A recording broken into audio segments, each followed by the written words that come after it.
Mga kapaglaom, maayong buntag kaninyong tanan.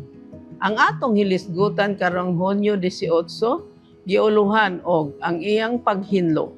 Ang atong teksto makita sa Mateo 8:3. Buot ako, magmahinlo ka.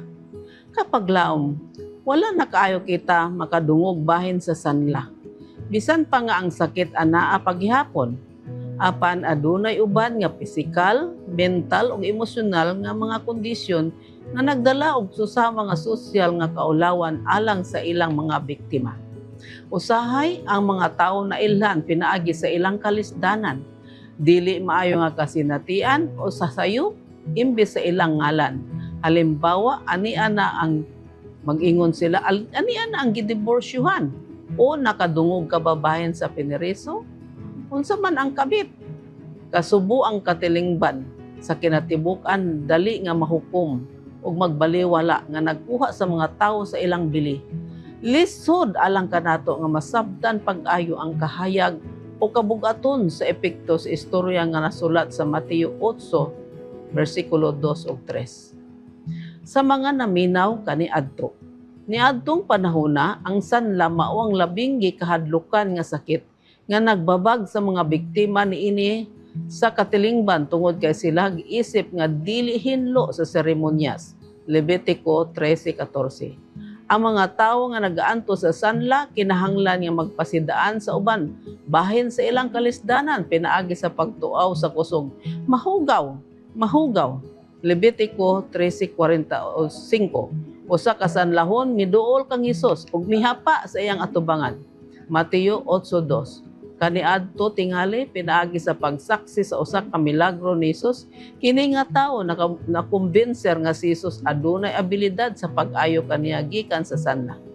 Ginoo, kun buot mo, makahinlo ikaw kanako.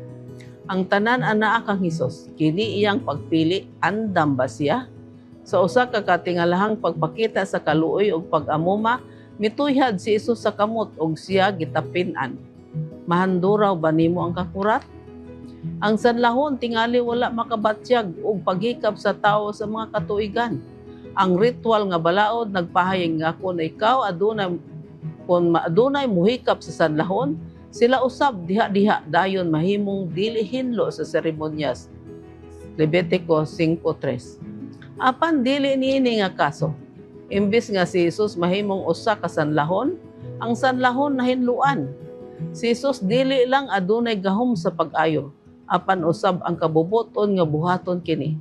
Siya miingon, buot ako, magmahinlo ka. Ug diha-diha nahinluan siya sa iyang sanla. Kapaglaom, buot ni Hesus nga ayuhon kini nga tawo sa diha nga tungod sa atong mga sayop, mga pagkaadik o pagkasad-an sa atong sala, kita mo bati nga nahimula gikan sa atong tinuod nga kaugalingon sa uban ug sa Dios. Atong hinumduman nga si Hesus adunay gahom ug kaandam sa pag-ayo kanato. Magduol kita sa iyang tiilan ug mangayo og kaayuhan ug kalinaw. Siya mutubag, buot ako, magmahinlo ka, magampo kita. Diyos ug mahigugmaon namo nga man sa langit, kami nagadul kanimo nga kami imong pasayloon sa among mga pagkasad-an sa among masala o ginluan mo kami o gayuhon sa among mga balatian sa ngalan ni Hesus. Amen.